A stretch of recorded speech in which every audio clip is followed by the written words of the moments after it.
సోదరి సోదరులారా, మీ అందరికీ కూడా శుభోదయము. ప్రేమతో దివ్య బలి పూజకి ఆహ్వానిస్తూ ఉన్నాను. ఈ పూజలో ఉద్దేశం కోసం ప్రార్థన చేద్దాం. పాల రాజేష్ గారికి దేవుడు మంచి ఆరోగ్యం కలగచేయాలని, ప్రమీల జఫీనా వారు దీవించాలని, పవిత్రకి మంచి ఉద్యోగము మంచి ఆరోగ్యమును కలగచేయమని ఈ యొక్క దివ్య బలి పూజలో ప్రార్థన చేద్దాం. పాల బాయమ్మ సూర్యం వారు మంచి ఆరోగ్యం దయచేయనట్లుగా, జయమ్మ పాల సురేష్ జ్యోతి వారి మంచి ఆరోగ్యం దయచేయనట్లుగా, పాల సుజిత పీజీ చదువుతూ ఉంటే దేవుడు తనను ఆస్వాదించాలని, శిరీష నర్సింగ్ చదువుల్లో తోడుగా ఉంటూ మంచి ఆరోగ్యాన్ని దయచేయాలని ప్రార్థన చేద్దాం.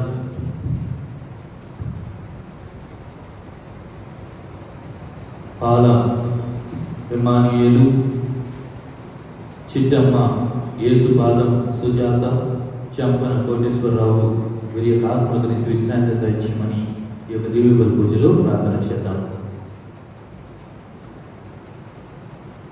పితా పుత్ర పవిత్ర ఆత్మ నామమున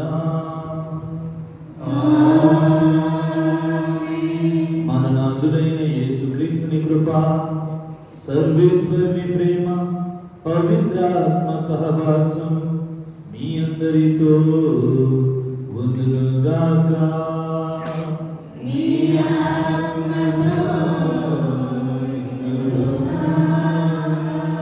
క్రీస్తునాథుని యందు ప్రియ సోదరి సోదరులారా, యావత్ శ్రీ సభ ఈ రోజున 3వ సామాన్య ఆదివారంలోకి ప్రవేశిస్తూ ఉంది. ఈ యొక్క ఆదివారాన్ని దైవ వాక్కు ఆదివారంగా కొనియాడాలని పోపు గారు పిలుపునిస్తూ ఉన్నారు. అదేవిధంగా గణతంత్ర దినోత్సవాన్ని జరుపుకుంటూ ఉన్నాం. రాజ్యాంగం అమల్లోకి వచ్చినటువంటి రోజును మనం కొనియాడుతూ ఉండగా మనందరం కూడా ప్రార్థన చేద్దాం. మన దేశము అభివృద్ధి బాటలో పయనించలాగా దేవుడు సహాయపడాలని, అదేవిధంగా క్రీస్తుకి సాక్షులుగా మనం జీవించేటప్పుడు ఆ వాక్యాన్ని మరి ఎల్లవేళలా మనతో పాటు దాన్ని మోసుకుని వెళ్తూ అనేక మందికి మరి మనము అందించేటువంటి గొప్ప సాధనాలుగా దేవుడు మనందరినీ అభిషేకించాలని ప్రార్థన చేద్దాం. ఈ యొక్క దివ్య బలి పూజని యోగులుగా సమర్పించుకోవడానికి, మనం చేసినటువంటి పాపాలను తప్పిదాలను క్షమించమని పశ్చాత్తాప హృదయాలతో దేవుని ప్రార్థించుదాం. సర్వశక్తి గల సర్వేశ్వరుని చెంతను, సహోదరి సహోదరులారా, మీ చెంతను నా పాపములను ఒప్పుకొచ్చుచున్నాను. ఏలైనా తలంపు చేతను, వాక్కు చేతను, క్రియల చేతను, వచన చేతను పాపములు చేస్తుంది. ఇది నా తప్పు, ఇది నా తప్పు, ఇది నా తప్పు. అందుచేత సకల దూతలను, ప్రియులను, సహోదరి సహోదరులారా, మిమ్మల్ని నా కొరకు ప్రభువైన సర్వేశ్వరుని ప్రార్థించమని బ్రతిమాలుకొచ్చున్నాను. సర్వశక్తి గల సర్వేశ్వరుడు మనకు దయచూపి మన పాపములను మన్నించి మనలను నిత్య జీవితమునకు చేర్చునుగాక.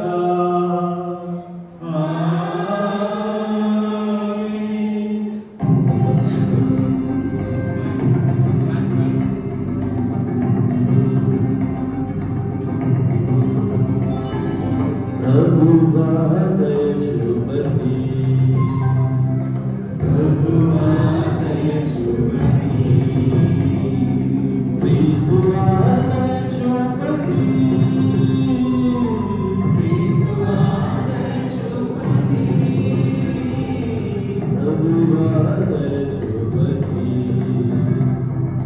ప్రభువా దయచూపండి, ప్రభువా దయచూపండి, ప్రభువా దయచూపండి.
ప్రార్థించుదము.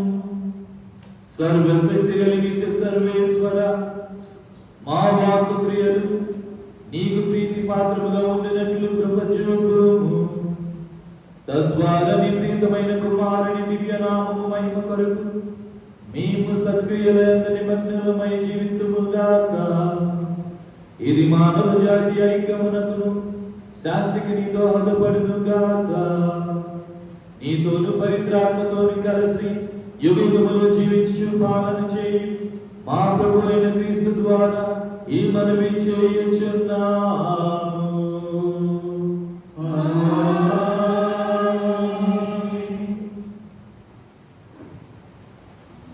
వారు ధర్మశాస్త్రమును చదివి ఆ చదివిన భాగమును అర్థము చేసుకొనిరి. నెహెమ్యా గ్రంథము 8వ అధ్యాయము 2వ వచనం నుంచి 4వ వచనం వరకు, మరియు 5వ వచనం నుంచి 6వ వచనం వరకు, మరియు 8వ వచనం నుంచి 10వ వచనం వరకు. నెహెమ్యా గ్రంథము 8వ అధ్యాయము 2వ వచనం నుంచి 4వ వచనం వరకు, 5వ వచనం నుంచి 6వ వచనం వరకు, 8వ వచనం నుంచి 10వ వచనం వరకు. 7వ నెల మొదటి దినమున ఎజ్రా పుస్తకమును తెచ్చాను. అచ్చట స్త్రీలు పురుషులు ధర్మశాస్త్రమును అర్థము చేసుకుని పాటి ప్రాయము గల పిల్లలను గుమిగూడి ఉండేది. అతడు ఆ మైదానమునే ప్రజల ఎదుట ఉదయము నుండి మధ్యాహ్నం వరకు గ్రంథము చదివేది. ఎల్లరూ సావధానముగా వినిరి.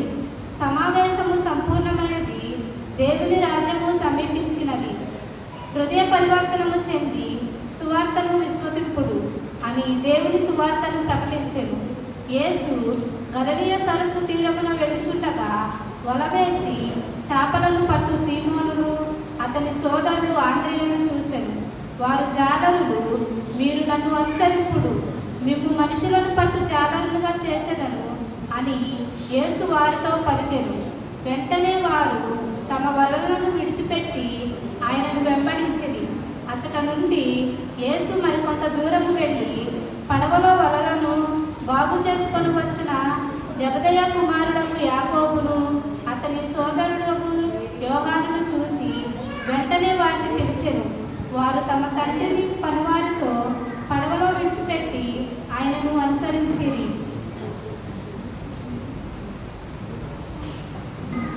క్రీస్తు శరీరము ప్రతి వ్యక్తియు దానిలో ఒక భాగమే.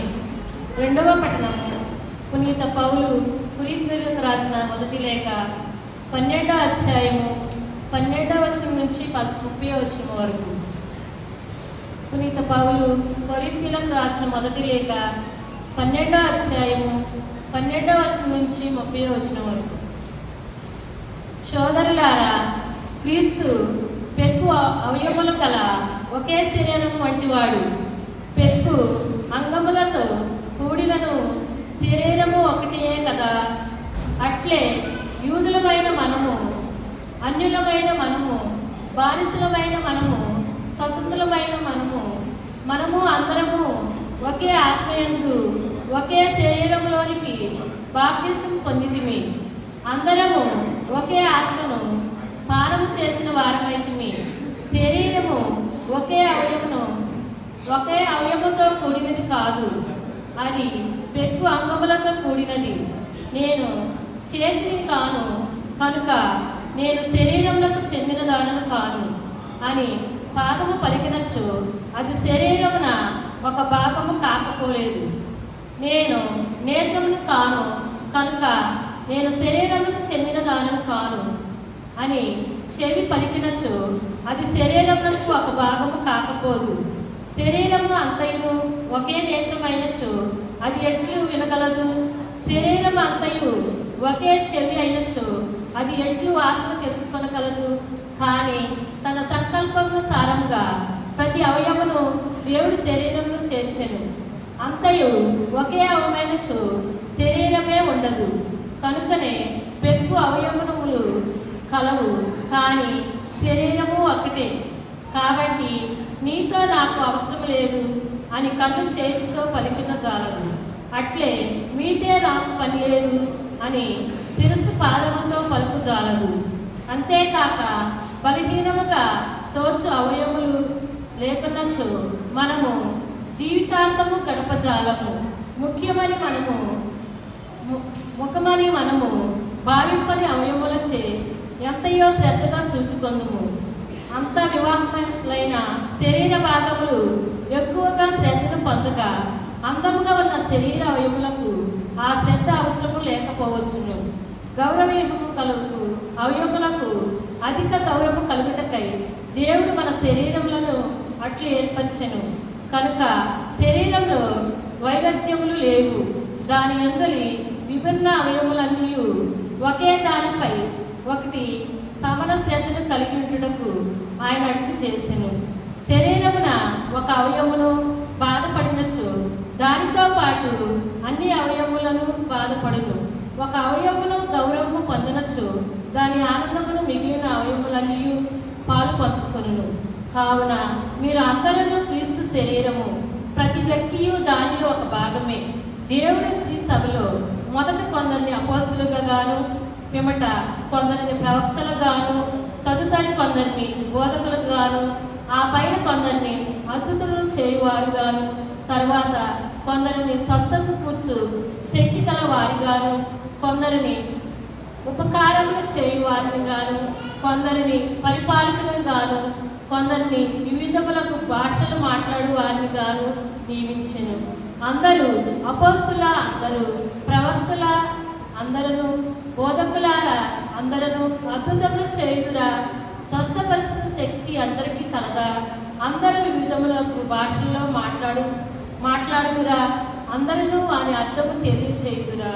ఇది ప్రభువాకు.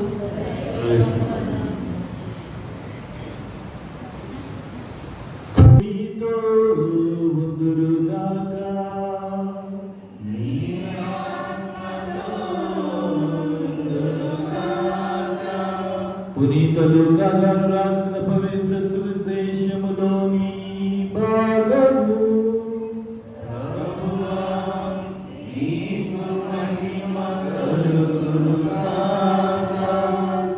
లూకా శుభవార్త 1వ అధ్యాయము 1వ వచనం నుండి 4వ వచనం వరకు, మరియు 4వ అధ్యాయము 14వ వచనం నుండి 21వ వచనం వరకు. లూకా శుభవార్త 1వ అధ్యాయము 1వ వచనం నుండి 4వ వచనం వరకు, మరియు 4వ అధ్యాయము 14వ వచనం నుండి 21వ వచనం వరకు. ఘనత వహించిన థెయోఫిలు, మన మధ్య జరిగిన సంఘటనలను రాయుటకు అనేకులు ప్రయత్నించిరి. వారు రాసిన ఈ సంఘటనలను మొదటి నుండి ప్రత్యక్షముగా చూచిన వారి వలన, సువార్తను బోధించిన వారి వలన మనము విని ఉన్నాము. కావున అన్ని విషయములను మొదటి నుండి జాగ్రత్తగా పరిశీలించిన పిదప వారిని కొరకు వరుసగా వివరించి వ్రాయుట సముచితమని నాకును తోచినది. నీకు ఎరుక చేయబడిన విషయములను గూర్చిన వాస్తవమును నీవు గ్రహించుటకై ఈ గ్రంథమును వ్రాయుచున్నా.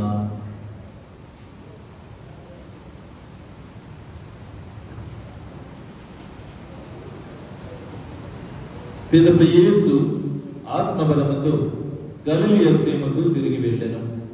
ఆయన కీర్తి పరిసరములంతటను వ్యాపించెను. ఆయన వారి ప్రార్థనా మందిరములలో ఉపదేశించుచు ప్రజలందరి మన్ననను పొందుతుండెను. తరువాత యేసు తాను పెరిగి పెద్దవాడైన నజరేతునకు వచ్చి అలవాటు చొప్పున విశ్రాంతి దినమున ప్రార్థనా మందిరమునకు వెళ్ళెను. అచట ఆయన చదువుటకు నిలుచుండగా యెషయా ప్రవక్త గ్రంథమును ఆయనకు అందించిరి. ఆ గ్రంథమును తెరవగా ఆయనకు ఈ క్రింది వచనములు కనబడెను. ప్రభువు ఆత్మ నాపై ఉన్నది, పేదలకు సువార్తను బోధించుటకై ఆయన నన్ను అభిషేకించెను. చెరలోనున్న వారికి విడుదలను, గుడ్డి వారికి చూపును కలిగించుటకును, పీడితులకు విమోచనమును కలగచేయుటకును, ప్రభుహితమైన సమస్తమును ప్రకటించుటకును ఆయన నన్ను పంపెను. దీనిని చదివి యేసు గ్రంథమును మూసి పరిచారకునకు ఇచ్చి కూర్చుండెను. ప్రార్థన మందిరములోని వారందరూ ఆయన వంక తేరి చూచుచుండగా ఆయన వారితో, నేడు మీ ఎదుట ఈ లేఖనము నెరవేరినది అని పలికెను. ఇది క్రీస్తుని సువిశేషము. అందరు కూడా కూర్చోనండి. Praise the lord, praise the lord, praise the lord. Hallelujah, hallelujah, hallelujah. తండ్రి వందనం, తండ్రి స్తోత్రం, యేసువా వందనం, యేసువా స్తోత్రం, పవిత్రాత్మ దేవా వందనం, పవిత్రాత్మ దేవా స్తోత్రం, త్రియేక దేవా వందనం, త్రియేక దేవా స్తోత్రం, మా కాపరి వందనం, మా కాపరి స్తోత్రం, మా రక్షకుడా వందనం, మా రక్షకుడా స్తోత్రం, పాప విమోచకుడా వందనం, పాప విమోచకుడా స్తోత్రం, సిలువదారి వందనం, సిలువదారి స్తోత్రం, మృత్యుంజయుడా వందనం, మృత్యుంజయుడా స్తోత్రం. Praise the lord, praise the lord, praise the lord, praise the lord. ప్రియ సోదరి సోదరులారా, మనందరం కూడా దైవ వాక్కు ఆదివారాన్ని ధ్యానిస్తూ ఉన్నాం. ఈ యొక్క 3వ సామాన్య ఆదివారం ప్రత్యేకంగా దేవుని యొక్క వాక్యానికి అంకితం చేయబడింది. ప్రియ సోదరి సోదరులారా, మరి కొంతమంది నాస్తికులు అంటే ఎవరు? దేవుడు అంటే నమ్మకం లేదు. అటువంటి వారు అందరూ కూడా మహాసభను ఏర్పాటు చేశారు. నాస్తికులందరూ కూడా ఒక మహాసభను ఏర్పాటు చేస్తారన్నమాట. ఆ మహాసభలో మరి నాస్తిక గ్రంథాలన్నిటిని కూడా ఒకదాని మీద ఒకటి బల్ల మీద పెట్టారు. పెట్టినటువంటి సందర్భంలో ఒక క్రైస్తవుడు పవిత్ర గ్రంథాన్ని బైబిల్ తీసుకుని వచ్చి ఆ యొక్క నాస్తిక గ్రంథాల మీద పెడుతూ, పవిత్ర గ్రంథము మహోన్నతమైనది, గొప్పది అని చెబుతూ ఆ యొక్క బైబిల్ని నాస్తిక గ్రంథాల మీద పెట్టాడంట. మరి నాస్తికులు ఊరుకుంటారా? నాస్తికులు ఏం చేశారు? ఒక వ్యక్తి వచ్చి ఆ పవిత్ర గ్రంథాన్ని తీసుకుని కింద పెట్టి, ఆ నాస్తిక గ్రంథాలన్నిటికంటే కింద పెట్టి నాస్తిక గ్రంథాలను పైన పెట్టాడంట. మరలా ఈ క్రైస్తవుడు ఆ పవిత్ర గ్రంథాన్ని తీసుకుని మరలా పైన పెడుతూ ఈ పవిత్ర గ్రంథము అన్నిటికీ ఆధారము, అన్నిటికీ మూలము అని చెప్పాడు. మళ్ళా ఇంకొక నాస్తికుడు వచ్చి ఈసారి ఆ పవిత్ర గ్రంథాన్ని తీసుకుని ఆ నాస్తిక గ్రంథాల మధ్యలో పెట్టాడంట. మరలా క్రైస్తవుడు వచ్చి దాన్ని తీసుకుని మరల పైన పెడుతూ ఈ యొక్క పవిత్ర గ్రంథము జీవమై ఉన్నది, ఆత్మయై ఉన్నది అని పలుకుతూ ఉన్నాడు. Praise the lord, praise the lord, praise the lord. ప్రియ సహోదరి సహోదరులారా, పవిత్ర గ్రంథము ఈ ప్రపంచంలో ఉన్నటువంటి గ్రంథాలన్నిటికంటే గొప్పది. ఎందుకని? మన చిన్నపిల్లలు ఉన్నారు, వారు చదువుకుంటూ ఉంటారు. ఎల్కేజీ యూకేజీ కాడి నుంచి ప్రతి తరగతిలో కూడా వారికి కొన్ని పాఠాలు అనేవి ఉంటాయి. మరి వారికి కూడా చాలా చాలా పుస్తకాలు అనేవి ఉంటాయి. డిగ్రీలు సంపాదించాలంటే పెద్ద పెద్ద పుస్తకాలు చదవాలి, చాలా మనము చదవాలి, జ్ఞానాన్ని పొందుకోవాలి. మరి ఎల్కేజీ యూకేజీ కాడి నుంచి పెద్ద పెద్ద చదువులు, మనకు సాధ్యమైనది సామర్థ్యం కలిగిన చదువులు ఎన్ని చదివినా సరే ఆ పుస్తకాలన్నీ కూడా ఈ పరిశుద్ధ గ్రంథంలోనే పొందుపరచబడ్డాయి. Praise the lord, praise the lord, praise the lord. మనం చూస్తూ ఉంటాం, గొప్ప గొప్ప శాస్త్రవేత్తలు పుట్టుకొచ్చారు, గొప్ప గొప్ప కంపెనీలు వారి యొక్క వ్యవస్థాపకులు పుట్టుకొచ్చారు. మరి వీరందరూ ఎక్కడి నుంచి పుట్టుకొచ్చారు? ఎక్కడి నుంచి వచ్చింది వారికి ఆ జ్ఞానం? ఈ పవిత్ర గ్రంథం చదవడం వల్లనే వారికి ఆ జ్ఞానం వచ్చింది. అవునా? మరి భారతదేశానికి మహాత్ముడు ఎవరు? భారతదేశ పితామహుడు ఎవరు? మహాత్మా గాంధీ అని మనందరికీ తెలుసు. ఈ రోజున గణతంత్ర దినోత్సవాన్ని ప్రత్యేకంగా జరుపుకుంటూ ఉన్నాం. గాంధీ గారు కూడా బైబిల్ ఉన్నటువంటి వాక్యాలు వాడుతూ ఉంటారు. ఒక చెంప మీద కొడితే ఇంకో చెంపని చూపించమని చెప్పాడు. మరి అది ఎక్కడి నుంచి వచ్చింది? ఎక్కడ చదివాడు ఆయన? పవిత్ర గ్రంథంలో, బైబిల్లో చదివాడు. ఆయన కానీ అంబేద్కర్ కానీ వీళ్ళు పై చదువులకై ఇంగ్లాండ్ దేశం వెళ్ళారు. ఇంగ్లాండ్ దేశం ఏ మతం అనుసరిస్తున్నప్పుడు? క్రైస్తవ మతాన్ని అనుసరిస్తుంది. క్రైస్తవ విశ్వాసంలో బైబిల్ను పట్టుకుని తిరుగుతూ ఉంది. ఆ బైబిల్లో ఉన్నటువంటి విషయాలను వారు స్వయంగా చదివి ఈ పరిశుద్ధ గ్రంథంలో ఉన్నటువంటి జ్ఞానాన్ని పొందుకుని మన దేశానికి వచ్చి దాన్ని ప్రకటించారు. Praise the lord, praise the lord, praise the Lord. మరి అంత పెద్ద పెద్ద వాళ్ళే చదివితే, మహానుభావులే చదివితే, మరి మీ పిల్లలకి మీరు బైబిల్ చదువుతున్నారా? ఎంతమంది మీ పిల్లలను ప్రోత్సహిస్తున్నారు? చేతులు ఎక్కండి బైబిల్ చదవడానికి. అసలు పిల్లలే లేరు ప్రస్తుతానికి. మీలో పని ఎంతమంది బైబిల్ చదువుతున్నారు? బైబిల్ చదవాలి. ఎందుకంటే బైబిల్ నుంచే జ్ఞానం పుట్టుకొస్తుంది. మీ యొక్క కుటుంబము శాంతి సమాధానములతో జీవింపజేయాలి అంటే మీకు జ్ఞానం అవసరం. ఒక భర్తగా, ఒక భార్యగా మీరు పవిత్ర గ్రంథాన్ని చదివినప్పుడు దేవుడు అనేక విషయాలను మీకు తెలియపరుస్తూ ఉంటాడు. బైబిల్ చదవడం అంటే దేవుడితో సంభాషించడమే. దేవుడు మనతో మాట్లాడుతున్నాడు, మనం దేవుడితో మాట్లాడుతున్నాం. ఈ పవిత్ర గ్రంథానికి చాలా చాలా శక్తి ఉంది. అందుకే చాలా పునీతులు మనం చూస్తూ ఉంటాం. ఉదాహరణకి ఫ్రాన్సిస్ చౌదరి వారు, మరి ఆయన కూడా మారటానికి ఆయన కూడా ఒక సందర్భంలో హాస్పిటల్లో చేరాడు, వ్యాధిని అనుభవిస్తూ ఉన్నాడు. అటువంటి తరుణంలో ఆయనకి పరిశుద్ధ గ్రంథం అప్పచెప్పినప్పుడు ఆయన చదివినటువంటి ఒక వాక్యము ఆయన జీవితాన్ని మార్చేసింది. మానవుడు ఈ లోకానంతా సంపాదించి తన ఆత్మను కోల్పోయిన లాభమేముంది అని వాక్యం చదివి మరి మారు మనసు పొందుకుని హృదయ పరివర్తన చెంది మన దేశానికి వచ్చి సువార్తను ప్రకటించారు. ప్రియ సహోదరి సహోదరులారా, పెద్ద పెద్ద మేధావులు అందరూ కూడా బైబిల్ చదివిన వాళ్ళే. ఈ రోజున మరి చరిత్రలో మనం చూస్తే అనేక మంది ఉన్నారు. వారందరూ కూడా మనం జ్ఞాపకపరుచుకుంటున్నామంటే ఆ యొక్క జ్ఞానం అనేది పవిత్ర గ్రంథం నుండి పుట్టుకొచ్చింది. అందుకే మనం చదువుతూ ఉంటాం.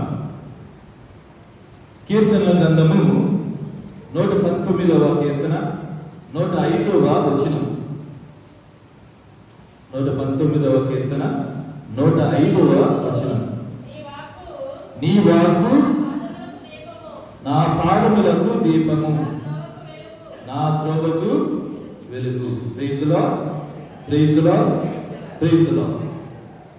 నీ వాక్యము నా నా పాదములకు దీపము, నా త్రోవకు వెలుగు. దాని అర్థం ఏంటి? పాదములకు దీపం అంటే అంత చీకటిగా ఉందనుకోండి, మనకేం తెలియదు, ఏంటి అర్థం, ఏం చేస్తున్నాం కూడా తెలియదు. అటువంటిది ఆ చీకటిలో ఒక వెలుగు పుట్టుకొచ్చింది అనుకోండి, అప్పుడు మనము ఆ వెలుగును అనుసరిస్తూ చేరవలసినటువంటి గమ్యానికి చేరుకోగలం. మరి మనకి దారి కనపడాలంటే వెలుగు అవసరం. ఆ వెలుగే ఈ యొక్క వాక్యమని పరిశుద్ధ గ్రంథం మనకు బోధిస్తుంది. అంటే మనం నడుచుకునేటువంటి నడవడికలో దేనిని అనుసరించాలి, ఎటు పయనించాలి, దిక్కుతోచినటువంటి స్థితిలో ఉన్నప్పుడు మనం ఏ విధంగా ప్రవర్తించాలి అని మనం కొన్నిసార్లు తడబాటు పడుతూ ఉంటాం. అటువంటి సందర్భంలో పవిత్ర గ్రంథం అనేది మనకి మార్గాన్ని చూపిస్తూ ఉంటుంది.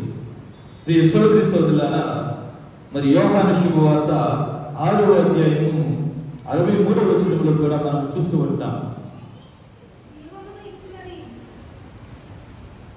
యోహాను శుభవార్త 6వ అధ్యాయము 63వ వచనం. జీవమును ఇచ్చినది ఆత్మయే, శరీరము నిష్ప్రయోజనము. నేను నీతో చెప్పిన మాటలు ఆత్మయు జీవమునై ఉన్నవి. Praise the lord, praise the lord, praise the Lord. క్రీస్తు ఏమంటున్నాడు? నేను నీతో చెప్పినటువంటి మాటలు ఆత్మయును జీవమునై ఉన్నవి. అంటే మనం ఈ రోజున జీవంతో ఉన్నామంటే ఆ వాక్యమే కారణం. ఈ రోజున మనము ఆత్మను రక్షించుకోగలుగుతున్నామంటే దేవుని యొక్క వాక్యమే కారణం. కాబట్టి దేవుని యొక్క వాక్యము ఆత్మయును జీవమునై ఉన్నాయి. ప్రియ సోదరి సోదరులారా, మరి మొదటి పట్టణంలో మనం గమనించాం, అదేవిధంగా సువిశేష పట్టణంలో కూడా మనం గమనించాం, చదువుకున్నాం. అవునా? మొదటి పట్టణంలో యజ్రా ఏం చేస్తున్నాడు? ఆ పవిత్ర గ్రంథాన్ని తీసుకుని బహిరంగంగా ప్రకటిస్తూ ఉన్నాడు. సువిశేష పట్టణంలో కూడా క్రీస్తు ప్రభు ఆ పవిత్ర గ్రంథాన్ని తీసుకుని బహిరంగంగా ప్రకటిస్తూ ఉన్నాడు, చదువుతూ ఉన్నాడు. వాక్యాన్ని చదువుకుందాం. నెహెమియా గ్రంథము 8వ అధ్యాయము 5వ వచనం నుంచి మనం చదివితే, యజ్రా వేదిక నెక్కి ఉండుటచే అందరికంటే ఎత్తున కనబడెను. అంటే ఇప్పుడు ప్రస్తుతం నేను ఏ విధంగా అయితే మీ అందరి ముందుల వేదిక అంటే బలిపీఠం చెంత ఉన్నానో, ఆ విధంగా యజ్రా కూడా ఎత్తైనటువంటి ప్రాంతంలో ఉన్నాడంట. అప్పుడు ఏం జరిగింది? కనుక ప్రజలందరూ అతని వైపు చూచుచుండిరి. అతడు గ్రంథము విప్పగానే జనులెల్లరూ లేచి నిలుచుండిరి. ప్రజలందరూ కూడా ఆయన వైపు చూస్తున్నారు. కానీ మీరేం చేస్తున్నారు? నా వైపు చూడకుండా ఆలయంలో అంతా చూస్తున్నారు. అవునా? అంటే మరి మనము ఆ ప్రజలతో పోల్చుకుంటే వాళ్ళే బెటర్ అనిపిస్తుంది. అవునా? యజ్రా నుంచుని పవిత్ర గ్రంథాన్ని తెరవగానే ప్రజలందరూ కూడా ఆయన వంక చూస్తూ పైకి నిలబడి మరి ఆలకిస్తూ ఉన్నారు. సువిశేష పట్టణం చదివినప్పుడు మీరు కూడా ఆ విధంగానే మరి చేస్తూ ఉంటారు. ప్రియ సోదరి సోదరులారా, తర్వాత యజ్రా మహాదేవుడైన యావేయును స్తుతించెను. ప్రజలందరూ చేతుల పైకెత్తి ఆమేన్ ఆమేన్ అని బదులు పలికిరి. అటు పిమ్మట ఎల్లరూ నేల మీద సాగిలు పడి యావేయుకు నమస్కరించిరి. Praise the lord, praise the lord, praise the lord. ప్రియ సోదరి సోదరులారా, మరి ఆ రోజులలో పవిత్ర గ్రంథాన్ని చదవడం అంటే సాధారణమైనటువంటి విషయం కాదు. అందరూ కూడా మరి చదవలేదు. యూదులకు మాత్రమే ఆ యొక్క అధికారం ఇవ్వబడింది. ఈ రోజుకి కూడా కొన్ని మతాలు ఉన్నాయి. ఉదాహరణకి ఇస్లాం తీసుకుందాం. ముస్లింలు వాళ్ళ ఆడవాళ్ళు చదివితే అవకాశం లేదు. ఆడవాళ్ళు ఖురాన్ని చదవకూడదు, వాళ్ళు ఒప్పుకోరు. మగవాళ్ళు మాత్రమే చదవాలి. వాళ్ళు కూడా పెద్దవాళ్ళు, పిల్లలు కూడా చదవకూడదు. కానీ వారికి కంఠస్థము చేపించేస్తారు. ఖురాన్ అంతా కంఠస్థం అయిపోతారు. మరి మన హిందూ మతం కూడా మనం చూసుకుంటాం, మంత్రాలను వాళ్ళు చెప్పేస్తారు. ఆ విధంగా పవిత్ర గ్రంథాన్ని చిన్నప్పటి నుంచే మరి వారికి అవి పైహాట్ అయిపోయే విధంగా వారికి నేర్పిస్తూ ఉంటారు. కానీ మనకు వచ్చేపాటిలోకి మరి క్రైస్తవులంగా కథోలికులంగా మన పిల్లలకి నేర్పించమంటే నేర్పించం. ఇక ఆ సమయం ఎప్పుడైతే అవసరం అవుతుందో అప్పుడు మాత్రమే పవిత్ర గ్రంథాన్ని తీసి చదవమంటాం. లేకపోతే ఇక అప్పుడు చెప్తాం అన్నమాట, బైబిల్ చదవండి, బైబిల్ చదవండి. మన పిల్లలు సక్రమార్గములు నడపబడాలి అంటే, చెడును విడిచిపెట్టి మంచిని మాత్రమే ఎన్నుకోవాలంటే పవిత్ర గ్రంథము చదవాలి. వారితో మనం చదివివ్వాలి. మరి మనలోనే పవిత్ర గ్రంథం చదువుతులా, అటువంటిది మనము ఇతరులకి ఏం చెప్పగలుగుతాం? చదువు వచ్చిన వాళ్ళు ప్రతి ఒక్కరు కూడా బైబిల్ గ్రంథాన్ని చదవాలి. రానటువంటి వాళ్ళు ఏం చేయాలి? ఈ రోజుల్లో మనకు ఫోన్లు బాగా అలవాటు అయిపోయింది. యూట్యూబ్ తీసి ఈరోజు సుశేష పట్టణం అంటే వచ్చేస్తుంది. కాబట్టి వాక్యాన్ని కూడా వినాలి. కొన్ని సందర్భాల్లో మనసు బాగోలేదు అంటారు. మనసు బాగోలేనప్పుడు ఏం చేయాలి? మీరు దేవుని యొక్క వాక్యాన్ని ఆలకించాలి. అప్పుడు మీ మనసులు కుదిరి పడతాయి. లేకపోతే అనుకున్నది జరగటం లేదు. అప్పుడు వాక్యాన్ని చదివితే దేవుడు మీకు కొన్ని ఆలోచనలు పుట్టిస్తాడు మీ మనసులో. ప్రియ సోదరి సోదరులారు, కాబట్టి వాక్యాన్ని మనము ఎప్పుడు నిర్లక్ష్యం చేయకూడదు. ఇది సాక్షాత్తు దేవుడు యోహాను శుభవార్త 1:1 మనము చదువుకుంటాం. మనందరికి కూడా మరి కంఠస్థంగా వచ్చినటువంటి వాక్యమే. ఆదిలో వాక్కు ఉండెను, ఆ వాక్కు దేవుని యొద్ద ఉండెను, ఆ వాక్కు దేవుని ఉండెను. వాక్కు ఎవరు? దేవుడు. మరి దేవుడితో నీవు సంభాషించడానికి ఇష్టపడకపోతే, లేకపోతే దేవుణ్ణి నీవు పొందలేకపోతే, గ్రహించలేకపోతే, స్వీకరించలేకపోతే మరి నీ జీవితంలో వెలుగు ఎలా వస్తుంది? నీ జీవితంలో కష్టాలు ఎలా పోతాయి? మరి నీ జీవితంలో ఉన్నటువంటి సమస్యలకు పరిష్కారం ఎక్కడ దొరుకుతుంది? కాబట్టి మనందరము దేవుని యొక్క వాక్యాన్ని చదవాలి, దేవుని యొక్క వాక్యాన్ని ఆలకించాలి, ఆ వాక్యంలో ఉన్నటువంటి పరమార్థాన్ని గ్రహించాలి. దానిలో పరమార్థం అనేది ఉంటుంది. అందుకే తర్వాత మనం చూస్తూ ఉన్నాం, అక్కడ కొంతమంది వివరించారు. 7వ వచనం చదవండి. అంతట ప్రజలు లేచి తమ తమ తాగులందు నిల్చుండిరి. అప్పుడు ఈ క్రింది లేవీలు ఎవరు? యాజకులు అన్నమాట. లేవీ తెగకు చెందినటువంటి వారు మరి యాజకులు, గురువులు. ప్రస్తుతం మన దేశంలో ఉన్నటువంటి బ్రాహ్మణులాగా దైవ కార్యక్రమాలని నిర్వర్తించేటువంటి వ్యక్తులు. వాళ్ళు ఏం చేశారు? వారికి ధర్మశాస్త్ర భాగమును వివరించిరి. వాళ్ళ పేర్లు ఇవ్వబడ్డాయి. హెచ్ఐఏమో పవిత్ర గ్రంథాన్ని చదివాడు, వాక్యాన్ని చదివాడు. మరి అక్కడితో అయిపోయిందా? అక్కడితో అవలా. ఆ వాక్యాన్ని వివరించాలి, దానిలో ఉన్నటువంటి పరమార్థాన్ని ప్రజలకి చెప్పాలి, అంతరార్థాన్ని వారు గ్రహించేలా చేయాలి. మరి అందుకే ఈ రోజున గురువులు ప్రసంగాలు చెప్తూ ఉంటారు. ప్రసంగాలు చెప్పేది ఎందుకు? మనకు దేవుని యొక్క వాక్యం అర్థమయ్యే విధంగా అర్థం కావాలి. ఆ వాక్యం మనము అందరం కూడా అనుభవించాలి. అదేవిధంగా సుశేష పట్టణంలో మనము చూస్తూ ఉన్నాం. ప్రియ సోదరి సోదరులారా, మరి లూకా శుభవార్త 4వ అధ్యాయము 17వ వచనం నుంచి యెషయా ప్రవక్త గ్రంథమును ఆయనకు అందించిరి. ఆ గ్రంథము తెరవగా ఆయనకు ఈ క్రింది వచనములు కనబడెను. ప్రభువు ఆత్మ నాపై ఉన్నది, పేదలకు సువార్తను బోధించుటకై ఆయనను అభిషేకించెను. చెరలో ఉన్న వారికి విడుదలను, గుడ్డి వారికి చూపును కలిగించుటకును, పీడితులకు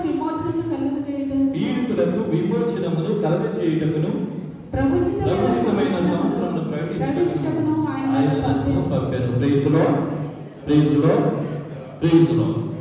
ఈ సోదరి సోదరులారా, మన జగత్ గురువులు ఫ్రాన్సిస్ పోప్ గారు రచించినటువంటి ఒక పుస్తకం. మరి ఈ సంవత్సరం మనందరం కూడా జూబిలీ సంవత్సరాన్ని కొనియాడుతున్నాం. జూబిలీ ఎన్ని సంవత్సరాలకు వస్తుంది?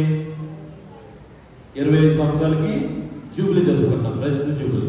మరి క్రీస్తు ప్రభు పుట్టిన తర్వాత ప్రతి 25 సంవత్సరాలకి జూబ్లీ వస్తుందన్నమాట. మరి ఈ సంవత్సరం మనం 2025వ సంవత్సరంలో ఉన్నాం. అంటే ఇది జూబిలీ సంవత్సరం. మన కథోలిక తిరుసభ ప్రపంచ వ్యాప్తంగా ఈ యొక్క జూబిలీ సంవత్సరాన్ని కొనియాడుతూ ఉంది. మరి పోపు గారు రచించినటువంటి ఈ యొక్క పుస్తకాన్ని లాటిన్ భాషలో స్పెస్ నోన్ కన్ఫుండిట్ అని అంటారు. దాని తెలుగులో నిరాశ కలిగింపని నిరీక్షణ అని మరి పోపు గారు వివరిస్తూ ఉన్నారు. ఏంటి? నిరాశ కలిగింపని నిరీక్షణ.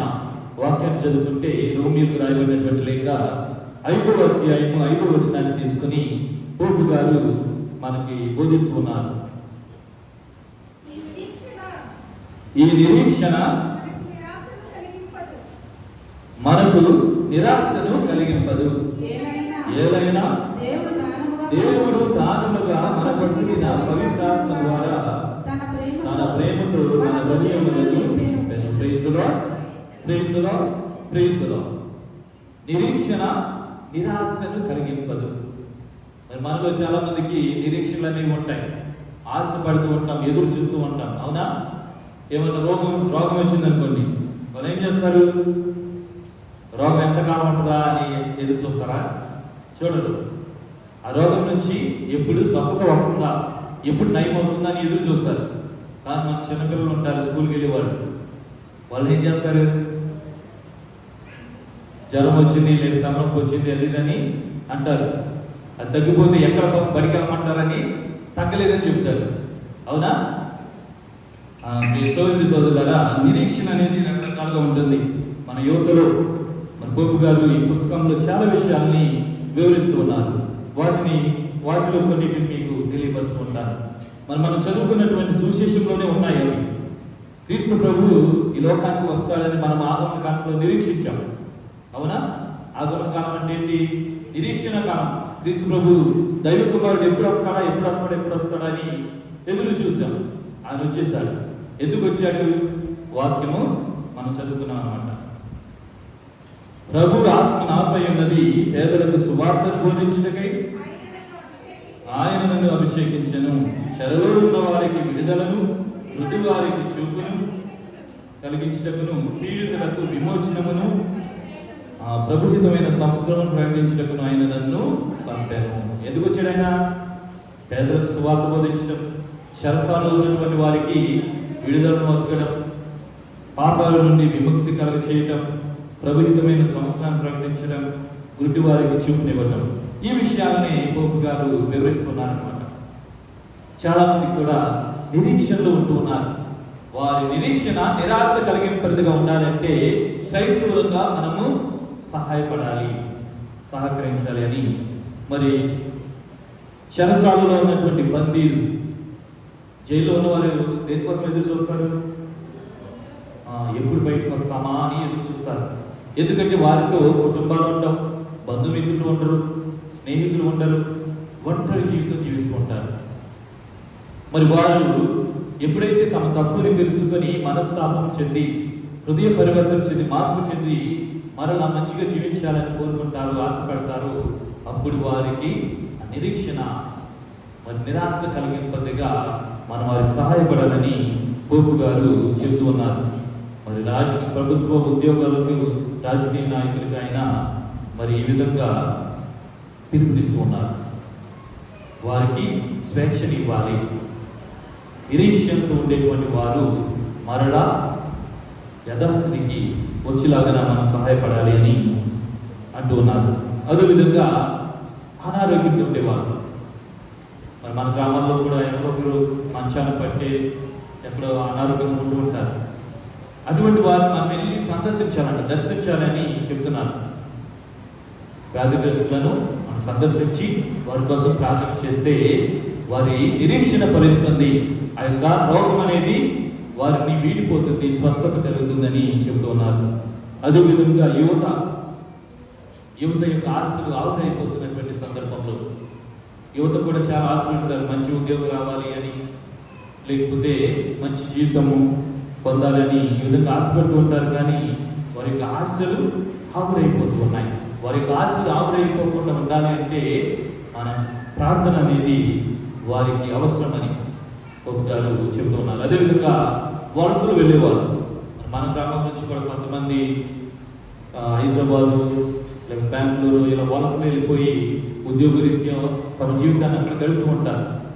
ఇలా వలసలు వెళ్ళినటువంటి వారికి నిరాశ ఎదురైనప్పుడు, లేకపోతే పక్షపాతము చూపినప్పుడు, దురాభిప్రాయాలు ఉన్నప్పుడు, మరి వాళ్ళ అక్కడ ప్రాంతాల్లో వాళ్ళు కూడా చాలా ఎదుర్కొంటారు.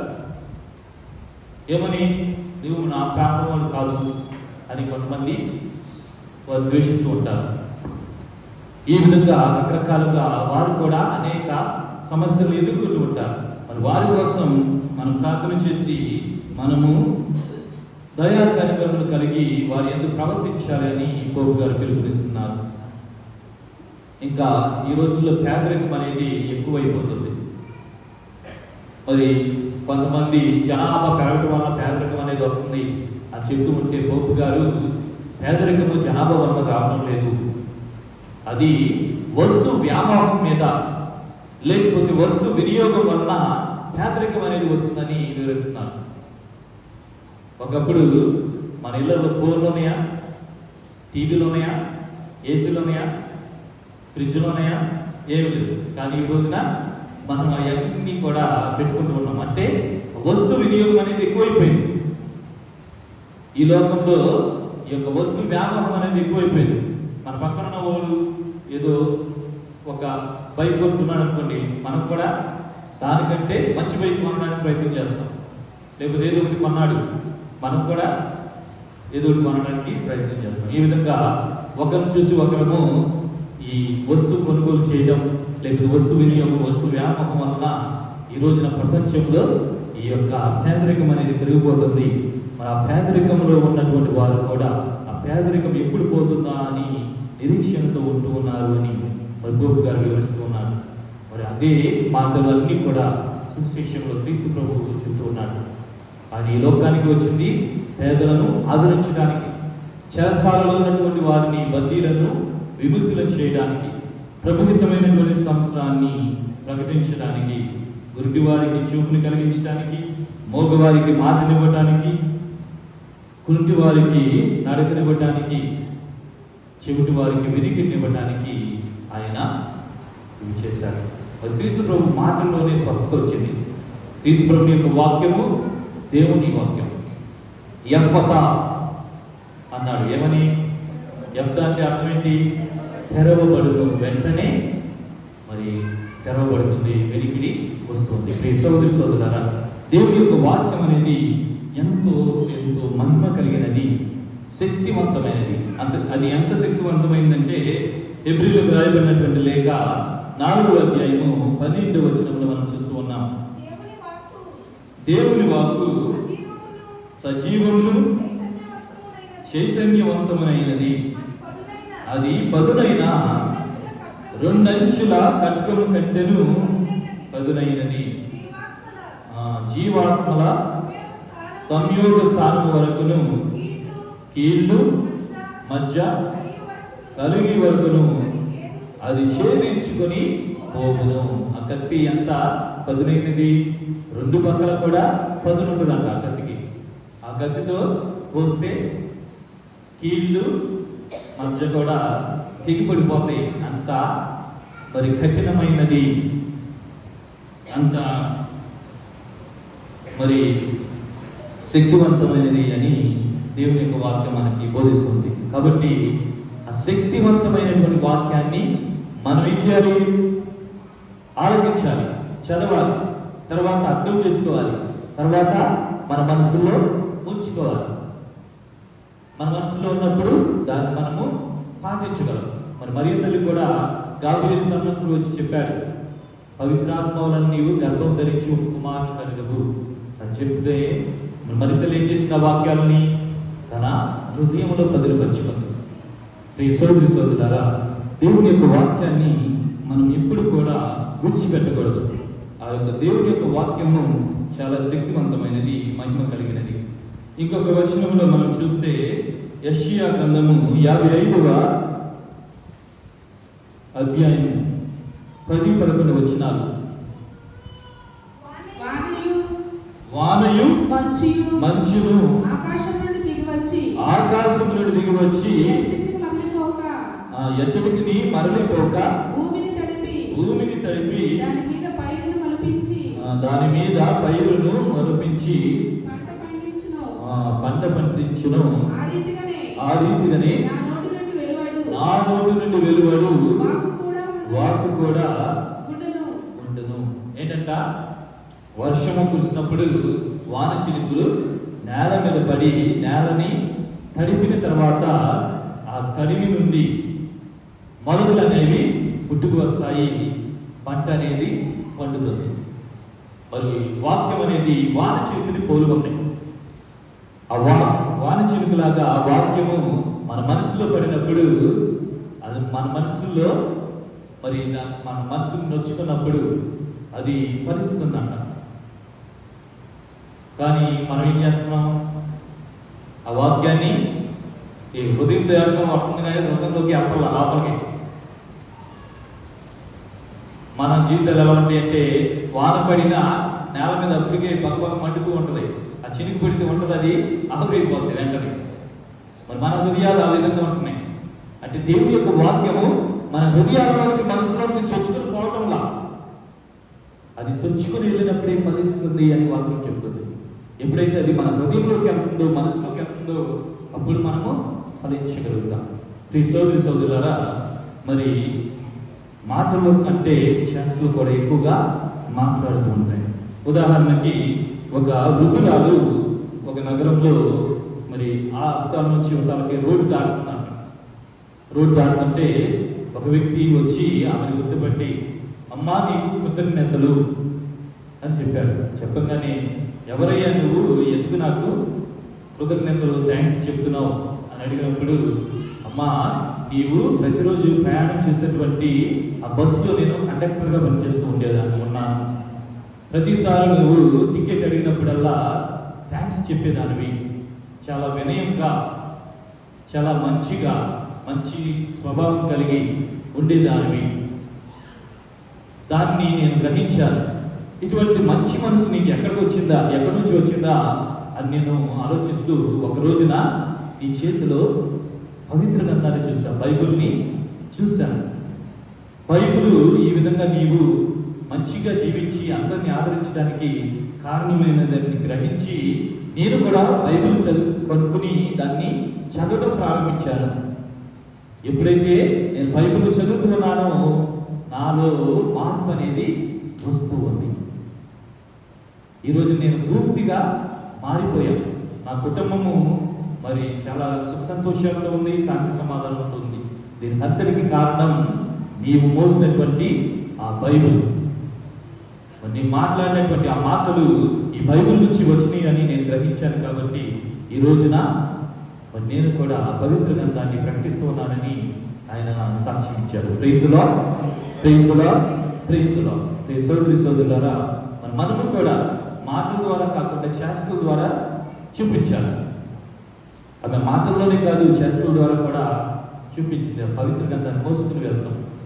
మరి మనలో ఎంతమంది బైబిల్ తీసుకొచ్చారు గుడికి? అసలు మీ దగ్గర ఉన్నాయా బైబిల్ ఇళ్లలో? వాక్యాన్ని మనం నిర్లక్ష్యం చేయకూడదు. వాక్యాన్ని నిర్లక్ష్యం చేస్తే దేవుణ్ణి నిర్లక్ష్యం చేసినట్లే. మరి దేవుణ్ణి నిర్లక్ష్యం చేస్తే మన జీవితాలు బాగుపడతాయా? బాగుపడవు. సోదరి సోదరులారా, మరి మనందరం కూడా దేవుని స్తుతిస్తూ ఈ యొక్క గీతాన్ని పాడుకుందాం. మీ అందరూ కూడా వచ్చిగా, నీ వాక్యమే నన్ను బ్రతికించెను, బాధలలో నెమ్మదినిచ్చెను. పాడదామా? అందరం కూడా చప్పట్లతో దేవుని స్తుతిస్తూ ఈ యొక్క వాక్యమై ఉన్నటువంటి ప్రభుని మనము కూడా పొందుకొని మన జీవితాలలో ఆ ప్రభుని అనుభవిస్తూ అందరికి పంచిపెట్టేటువంటి గొప్ప బిడ్డలుగా మనం తయారవ్వాలన్నా దీవించమని ఈ యొక్క వాక్యం, ఈ యొక్క పాట ద్వారా దేవుని వేడుకుందాం. నీ వాక్యమే నన్ను బ్రతికించెను, బాధలలో నెమ్మదినిచ్చెను. నీ వాక్యమే నన్ను బ్రతికించెను, బాధలలో కృపాశక్తి దయాశక్తి సంపూర్ణుడా భాగ్యమై ఉన్న యేసు వందనమయ్యా. కృపాశక్తి దయాశక్తి సంపూర్ణుడా భాగ్యమై ఉన్న యేసు వందనమయ్యా. నీ వాక్యమే నన్ను బ్రతికించెను, ఆదరణను నెమ్మదినిచ్చెను. చీకటి ఊపి నుండి లేవనెత్తెను, సమాధానపు భూమిపై నన్ను నిలిపెను. చీకటి ఊపి నుండి లేవనెత్తెను, సమాధానపు భూమిపై నన్ను నిలిపెను.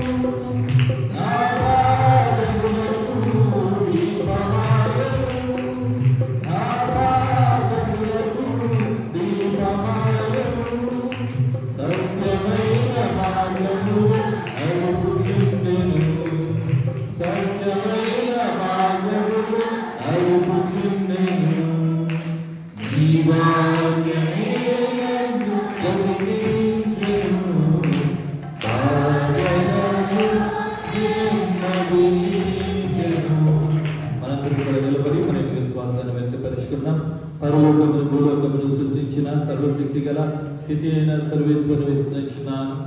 అతని యొక్క ఏకసుతులను మన యొక్క నాథుడైన యేసుక్రీస్తుని విశ్వసించున్నాను. ఇద్దరు పవిత్రాత్మలన గర్భమై కన్య మరి నుండి పుట్టెను. కోంశిలాపన అధికారంలోనై పాల్పడి స్త్రీ మీద కొట్టబడి మరణం పొంది సమాధిలో ఉంచబడి పాతాళం నుండి మూడవ నాడు చనిపోయిన వాళ్ళు లేచి పరలోకానికి సర్వశక్తి గల స్థితి అయిన సర్వేశ్వరుని ప్రక్కన కూర్చుని ఉన్నారు. అక్కడి నుంచి జీవించి వారికి చనిపోయిన వారికి తీర్చేడు వచ్చి పవిత్ర పరిశుద్ధ కథోలిక సమనం పునీతుల సంబంధం రైతులను విశ్వసించినాను. పాపములన్నీ విశ్వసించినాను.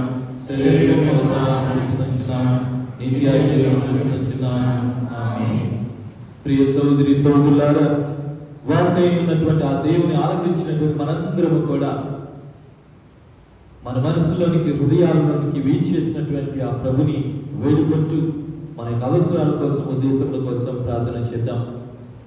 సర్వ సృష్టికి మూల కారణమైన మా పిత ప్రియ పరలోకపు తండ్రి, లోక రక్షక యేసయ్య, పవిత్రాత్మ సర్వేశ్వర, మీకు వేలాది స్తుతులు స్తోత్రములు ప్రభువా.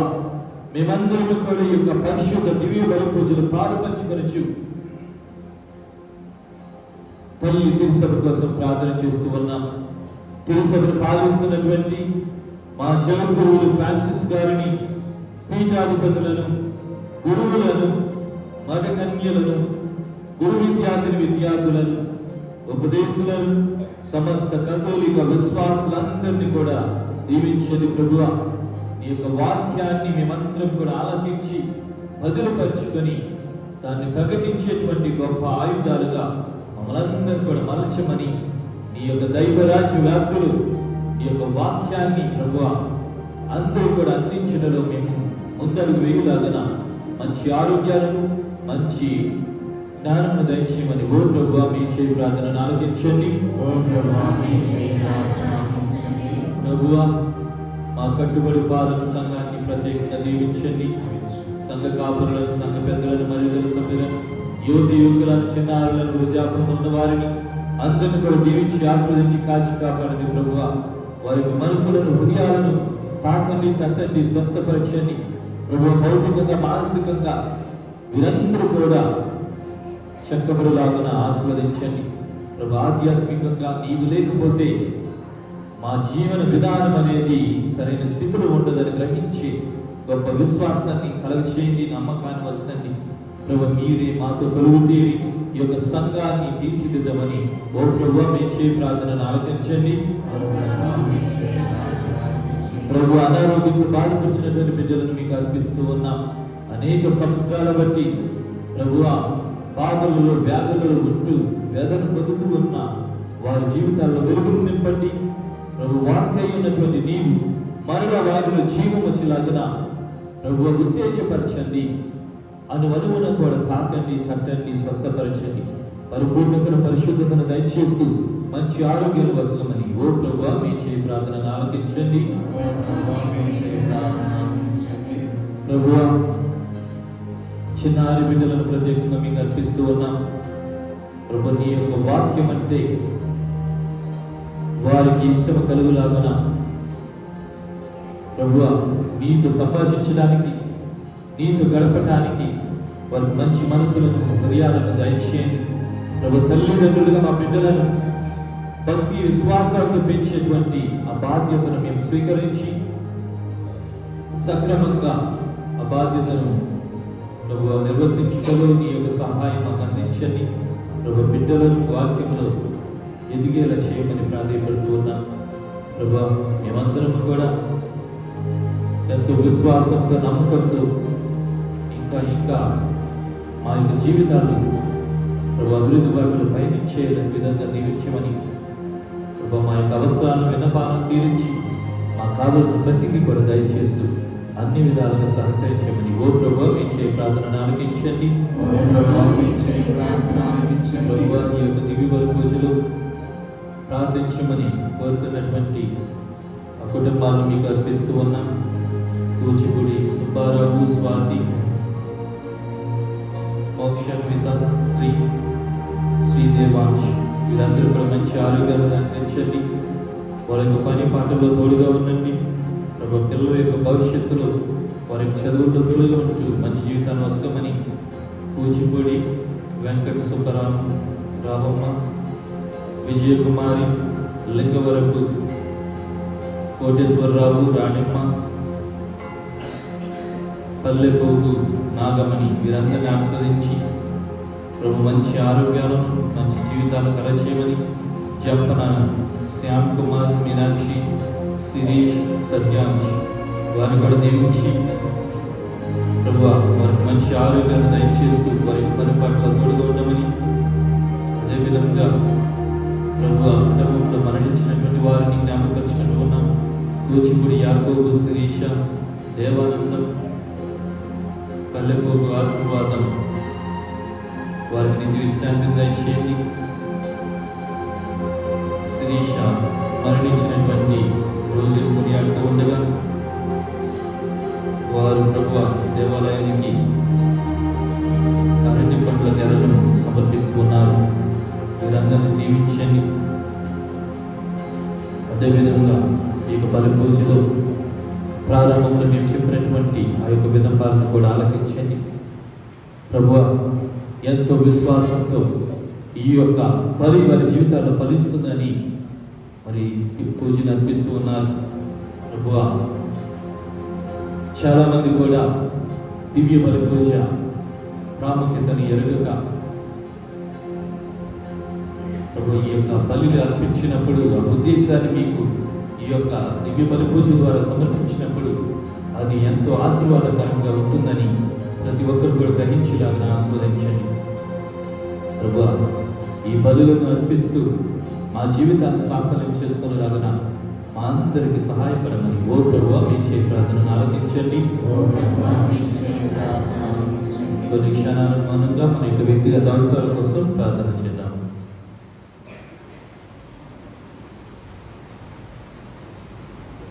ఈ మనలన్నింటినీ మా ఆదరణి కుమారుడైన యేసుక్రీస్తుని ద్వారా అడిగి వేడుకొనిచున్నాము తండ్రి, ఆమేన్.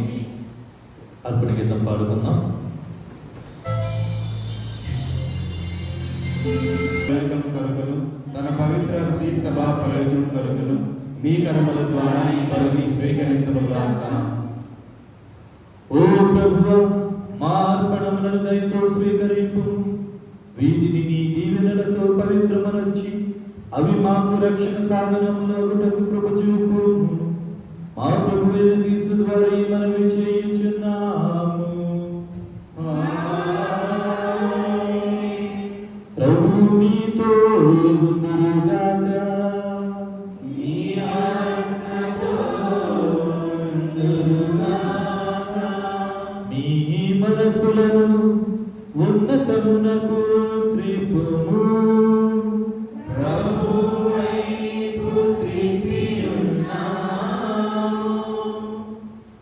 మన దేవుడైన ప్రభువునకు కృతజ్ఞత తెలుపు.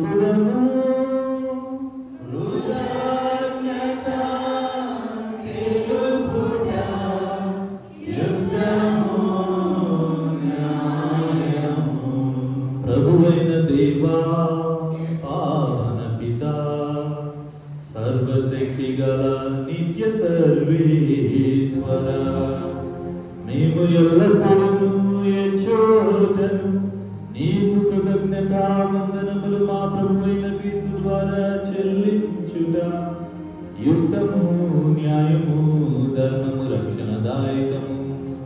క్రీస్తు శిలువ మరణోత్థానములను ఆశ్చర్యకరములైన సంఘటనల ద్వారా మమ్ము పాప మరణముల నుండి విముక్తులను చేసెను. తద్వారా ఎన్నుకొనబడిన జాతి, రాచరికపు గురుకులము, పవిత్రమైన జనము, దేవుని సంత ప్రజలను కీర్తిని మాకు ప్రాప్తింప చేసెను. అందువలన అంధకారము నుండి అద్భుతమైన నీ వెలుగులోనికి మమ్ము నడిపించిన నీ మహత్తర కార్యములను మేము ప్రపంచమంతటా ప్రకటించుచున్నాము. కావున దూతలతోను, అతిదూతలతోను, భద్రాసులతోను, అధిపతులతోను, పరలోక ధర్మలన్నిటితోను ఏకమై మేము మహిమ గీతముతో నిన్ను నిరంతరము స్తుతించుట ఎట్లనగా,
పవిత్రుడు, నీ సృష్టి అంతయు నిన్ను స్తుతించుట యుక్తము.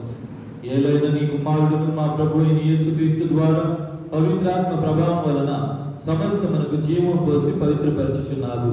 ప్రపంచమాద్యంతము సూర్యోదయము నుండి సూర్యాస్తమయము వరకు నీ నామమునకు నిర్మలమైన బలిని అర్పించుటకై ప్రజలను నిరతము పిలుచుచున్నావు. కావున ప్రభువా,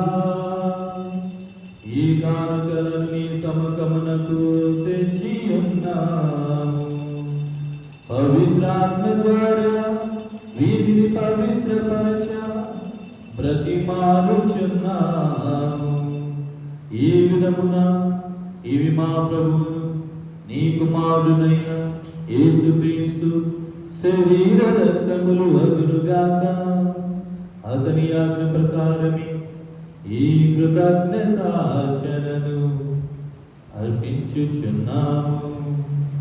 అతడు అప్పగింపబడిన రాత్రి అప్పమునందుకొని నీకు కృతజ్ఞతా వందనములు చెప్పి స్తుతించి త్రుంచి శిష్యులకిచ్చుచు ఇట్లనెను: మీరందరూ దీనిని తీసుకొని భుజింపుము. ఏలైనా ఇది మీ కొరకు అప్పగింపబడుతున్న నా శరీరము.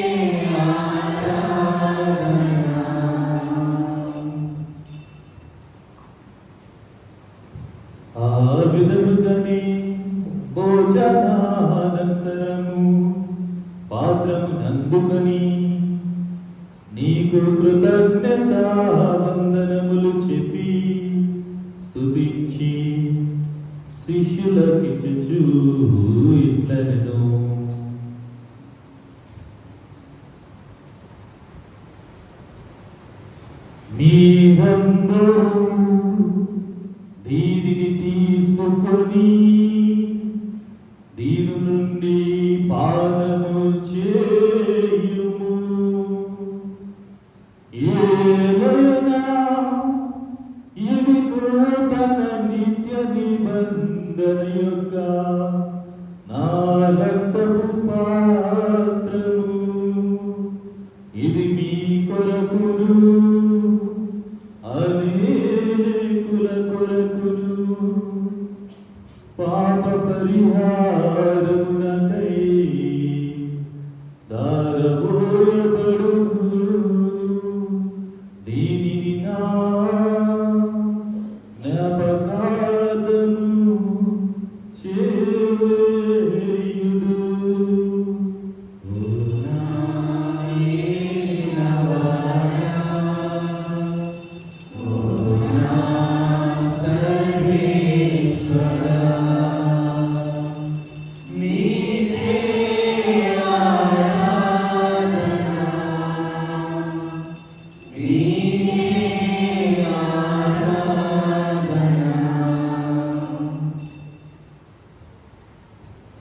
ఇది విశ్వాస రహస్యము.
కనుక తండ్రి నీ కుమారుని రక్షణాయుతమగు శ్రమలను అద్భుతమైన ఉత్థానమును మోక్షారోహణమును స్మరించుచు అతడు మరల వేచేయునని ఎదురు చూచు మేము ఈ పవిత్ర జీవన బలిని కృతజ్ఞతతో నీకు అర్పించుచున్నాము. నీ పవిత్ర శ్రీ సభ యొక్క కానుకను ప్రీతితో వీక్షింప బ్రతిమాలుచున్నాము. తన మరణము ద్వారా మమ్ము నీతో సఖ్యపరిచిన నీ కుమారుని బలిని స్వీకరింపుము. మేము అతని శరీర రక్తములతో పోషింపబడి పవిత్రాత్మతో నింపబడి అతని యందు ఏక శరీరము ఏక మనసు కలిగియున్నట్టులా దయచూపుము. అతడు మమ్మ నీకు నిత్యార్పణగా రూపొందించును గాక. నీవు ఎందుకున్న పుణ్యాత్ములతోనూ ముఖ్యముగా పవిత్ర కన్యయు దేవమాత అయిన మరియ మాతతోనూ ధనులైన నీ అపోస్తలతోనూ వేద సాక్షులతోనూ పునీత జోజప్ప గారితోనూ సకల పునీతులతో పాటు మమ్మను మోక్ష భాగ్యమునకు వారసులను చేయము. ఏలైనా మీరు విజ్ఞాపన ప్రార్థనల నిర్వహిక సహాయముపై మేము ఆధారపడి ఉన్నాము. ఓ ప్రభువా, మమ్ము నీతో సఖ్యపరిచి ఈ బలి లోకమంతటికి శాంతిని శ్రేయస్సును ప్రసాదించినట్లు బ్రతిమాలుచున్నాము.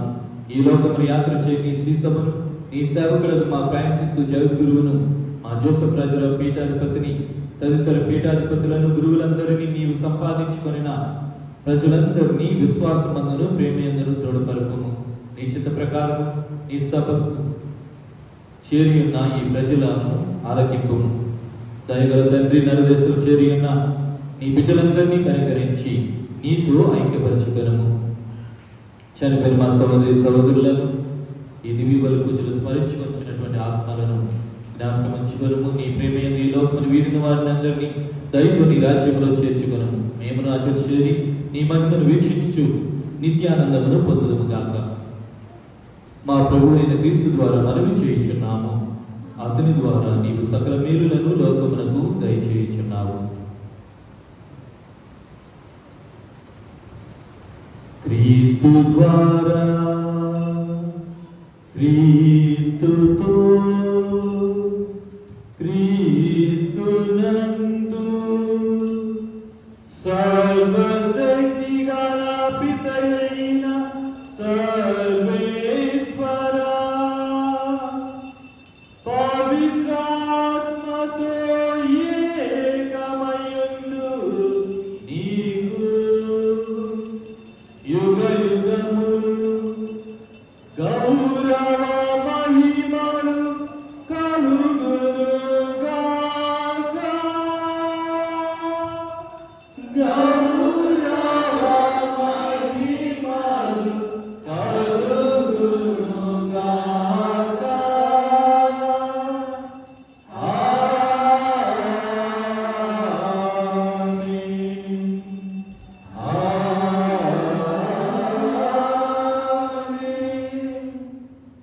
సోదరి సోదరులారా, మనందరం కూడా తండ్రి దేవుని ప్రార్థిస్తూ మన యొక్క నిరీక్షణలని ఫలించేలాగా ఈ ప్రపంచములో శాంతి నెలకొన్నట్లు మన యొక్క ప్రార్థన సహాయపడాలని దేవుని ప్రార్థించుదాం. పరలోకమందున్న మా తండ్రి, మీ నామము పూజింపబడుగాక, మీ రాజ్యము వచ్చుగాక, మీ చిత్తము పరలోకమందు నెరవేరినట్లు భూలోకమందు నెరవేరుగాక. నానాటికి కావాల్సిన సహాయము మాకు అనుగ్రహించుము.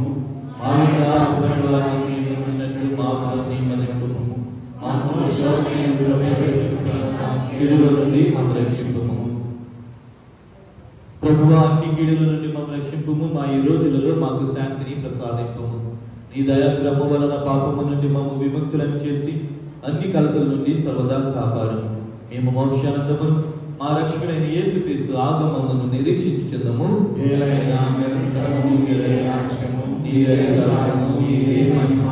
శాంతిని మీకు అనుగ్రహించుచున్నాను, నా శాంతిని మీకు ఇచ్చుచున్నాను. అన్ని అపోస్తలులతో వచించిన ప్రభువైన యేసువా, మా పాపములను లెక్కింపగా నీ శ్రీ సభ విశ్వాసమును వీక్షింపుము. నీ చిత్త ప్రకారం నీ సభకు శాంతిని ఐక్యమును అనుగ్రహింపుము. యుగయుగములు జీవించు పరిపాలించు ప్రభువా. ప్రభుని శాంతి ఎల్లప్పుడూ మీ అందరితో ఉండునుగాక. ఒకరికొకరము సమాధానమును తెలుపుకొందుము. సమాధానం.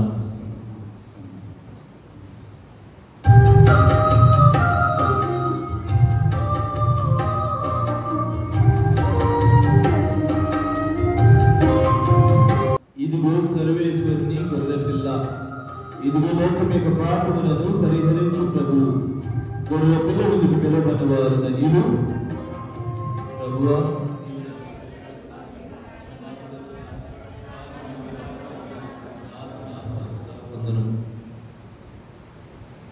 క్రీస్తుని శరీర రక్తములు మనల్ని నిత్య జీవితంలో చేర్చునుగాక. ఆమేన్.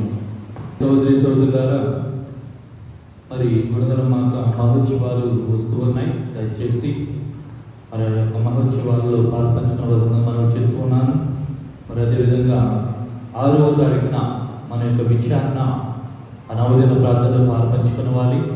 దయచేసి మన గ్రామం నుంచి కూడా ఆ యొక్క పూజలో పాల్పంచుకుంటారని ఆశిస్తూ మిమ్మల్ందరినీ కూడా మరి ఈ యొక్క పూజలో మన యొక్క విచారణ అభివృద్ధి పాటలు పయనించాలని తల్లిని ప్రార్థించాలని కోరుతున్నాను. మరి 28వ తారీఖున అంటే రేపు ఎల్లుండి నుంచి నాకు ఎగ్జామ్స్ ఉన్నాయి. ఫిబ్రవరి 7వ తారీఖు వరకు మరి నేను ముంబై వెళ్ళి అక్కడ ఎగ్జామ్స్ రాయడం జరుగుతుంది. మరి దయచేసి మీరందరూ కూడా మరి నేను లేనటువంటి సందర్భంలో మనకేమన్నా అత్యవసరమైనటువంటి పరిస్థితుల్లో వేరే పాత్రలు వస్తూ ఉంటారు. ఫాదర్ నిర్మల వినోద్, దయచేసి మరి మీరందరూ కూడా దైవ కార్యక్రమాలన్నింటినీ కూడా నిర్వర్తించడంలో సహకరించవలసిందిగా మనం చేస్తూ ఉన్నాం. ప్రభు వైపు చూడుడు, అతని నుండి వెలుగును బడయుడు. మీ ముఖములను నిరాశకు గురి కానివ్వడు. ప్రార్థించుదము. సర్వశక్తి గలవు సర్వేశ్వర, నీ వాక్కు మా త్రోవకు వెలుగై దారి చూపుచున్నది.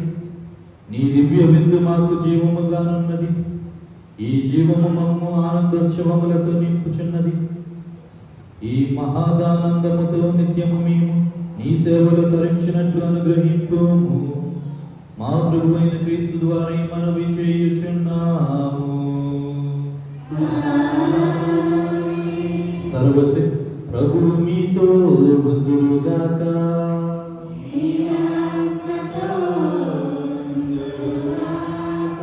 సర్వశక్తి గల సర్వేశ్వరుడు పితా పుత్ర పవిత్రాత్మ మిమ్మందరినీ ఆశీర్వదింతురుగాక. పూజ సమాప్తమైనది. సమాధానముతో వెళ్ళి క్రీస్తు ప్రేమలో